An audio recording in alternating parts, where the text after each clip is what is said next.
ప్రసంగి గ్రంథం 5వ అధ్యాయము. నీవు దేవుని మందిరమునకు పోవునప్పుడు నీ ప్రవర్తన జాగ్రత్తగా చూచుకొనుము. బుద్ధిహీనులు అర్పించునట్లుగా బలి అర్పించుట కంటే సమీపించి ఆలకించుట శ్రేష్టము. వారు తెలియకయే దుర్మార్గపు పనులు చేయుదురు. నీవు దేవుని సన్నిధిని ఆలోచనగా పలుకుటకు నీ హృదయమును త్వరపడనీయక నీ నోటిని కాచుకొమ్ము. దేవుడు ఆకాశమందున్నాడు, నీవు భూమి మీద ఉన్నావు. కావున నీ మాటలు కొద్దిగా ఉండవలెను. విస్తారమైన పనిపాటుల వలన స్వప్నము పుట్టును. పెక్కు మాటలు పలుకువాడు బుద్ధిహీనుడగును. నీవు దేవునికి మ్రొక్కుబడి చేసుకొనిన ఎడల దానిని చెల్లించుటకు ఆలస్యము చేయకుము. బుద్ధిహీనుల యందు ఆయనకిష్టము లేదు. నీవు మ్రొక్కుకొనిన దానిని చెల్లించుము. నీవు మ్రొక్కుకొని చెల్లింపకొనుట కంటే మ్రొక్కుకొనుకొనుటయే మేలు. నీ దేహమును శిక్షకు లోపర్చునంత పని నీ నోటి వలన జరగనీయకుము. అది పొరపాటు చేత జరగనని దూత ఎదుట చెప్పకుము. నీ మాటల వలన దేవునికి కోపము పుట్టించి నీవేళ నీ కష్టమును వ్యర్థపరచుకొనెదవు. అధికమైన స్వప్నములను మాటలను నిష్ప్రయోజనములు. నీ మట్టుకు నీవు దేవుని యందు భయభక్తులు కలిగియుండుము. ఒక రాజ్యమందు బీదలను బాధించుటయు ధర్మమును న్యాయమును బలాత్కారము చేత మీరుటయు నీకు కనబడిన ఎడల దానికి ఆశ్చర్యపడకము. అధికారము నొందిన వారి మీద మరి ఎక్కువ అధికారము నొందిన వారున్నారు, మరియు మరి ఎక్కువైన అధికారము నొందినవాడు వారికి పైగానున్నాడు.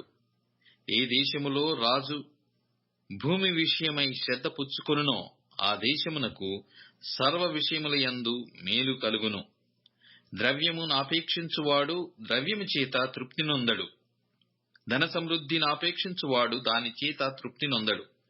ఇదియు వ్యర్థమే. ఆస్తి ఎక్కువైన ఎడల దాని భక్షించువారును ఎక్కువ అగుదురు.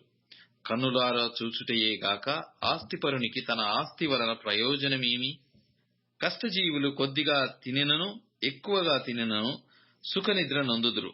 అయితే ఐశ్వర్యవంతులకు తమ ధనము సమృద్ధి చేత నిద్ర పట్టదు. సూర్యుని కింద మనస్సునకు ఆయాసకరమైనదొకటి జరుగుట నేను చూచితిని. అదేమనగా, ఆస్తి గలవాడు తన ఆస్తిని దాచిపెట్టుకొని తనకు నాశనము తెప్పించుకొనును. అయితే ఆ ఆస్తి దురదృష్టము వలన నశించిపోవును. అతడు పుత్రులు గలవాడైనను అతని చేతిలో ఏమీయూ లేకపోవును.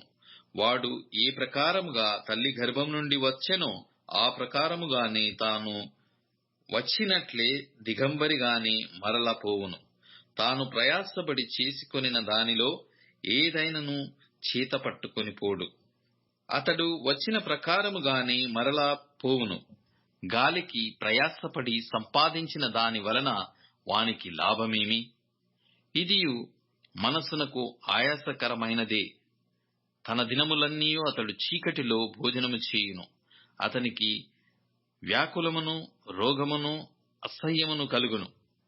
మరియు కోరదగినదిగాను చూడముచ్చటైనదిగాను నాకు కనబడినది ఏదనగా, దేవుడు తనకు నియమించిన ఆయుష్కాల దినములన్నీ ఒకడు అన్నపానములను పుచ్చుకొనుచు తన కష్టార్జితమంతటి వలన క్షేమముగా బ్రతుకుచుండుటయే. ఇదియే వానికి భాగ్యము. మరియు దేవుడు ఒకనికి ధనధాన్య సమృద్ధి ఇచ్చి దాని యందు తన భాగము అనుభవించుటకును అన్నపానములు పుచ్చుకొనుటకును తన కష్టార్జితమందు సంతోషించుటకును వీలు కలుగజేసిన ఎడల అతనికి ఆ స్థితి దేవుని ఆశీర్వాదము వలన కలిగినదనుకొనవలెను. అట్టివానికి దేవుడు హృదయ ఆనందము దయచేసియున్నాడు గనుక అతడు తన ఆయుష్కాల దినములను జ్ఞాపకము చేసుకొనడు.